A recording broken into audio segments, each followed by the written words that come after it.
ঢালিউডের জনপ্রিয় অভিনেত্রী অপু বিশ্বাস সম্প্রতি তার ভক্তদের উদ্দেশ্যে একটি গুরুত্বপূর্ণ বার্তা দিয়েছেন। সেখানে ভক্তদের ভালোবাসার প্রতি কৃতজ্ঞতা জানিয়ে অহেতুক তর্ক বিতর্ক ও কাদা ছড়াছড়ি থেকে দূরে থাকার আহ্বান জানিয়েছেন তিনি। সকালে তোমায় দেখি, বিকেলে তোমায় দেখি,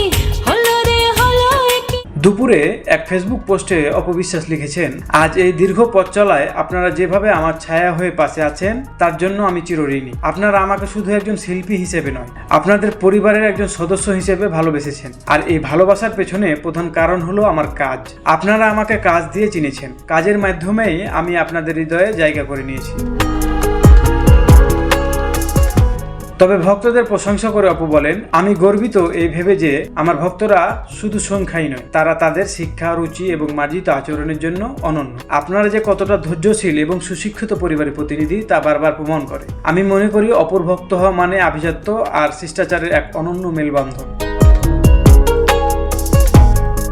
অপুর ভাষ্য অনুযায়ী সোশ্যাল মিডিয়ায় অনেক সময় অপ্রয়োজনীয় বিতর্ক তৈরি হয়েছে, যা শেষ পর্যন্ত শিল্পী ও ভক্ত দুপক্ষের জন্যই ক্ষতিকর। তাই তিনি চান তার ভক্তরা যেন সবসময় ইতিবাচক থাকেন এবং সম্মানজনক আচরণ বজায় রাখেন।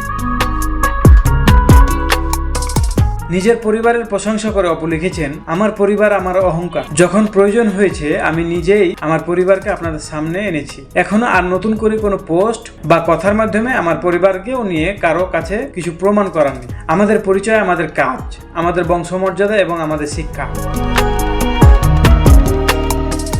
সবশেষে অপু বিশ্বাস বলেন, আপনারা যেভাবে আমাকে ছায়ার মতো আগলে রেখেছেন, ঠিক সেভাবেই আপনাদের ভালোবাসায় সেই ছোট্ট আব্রাহাম খান জয়কে আপনাদের স্নেহ আর মমতায় আগলে রাখবেন। তাকে সুন্দরভাবে সবার কাছে উপস্থাপন করাই হোক আপনাদের লক্ষ্য। অপু বিশ্বাসের এই আহ্বানকে অনেকেই ইতিবাচকভাবে দেখেছেন, কারণ বর্তমান সোশ্যাল মিডিয়ায় ট্রল ও বিতর্ক যেন খুবই সাধারণ একটি বিষয়।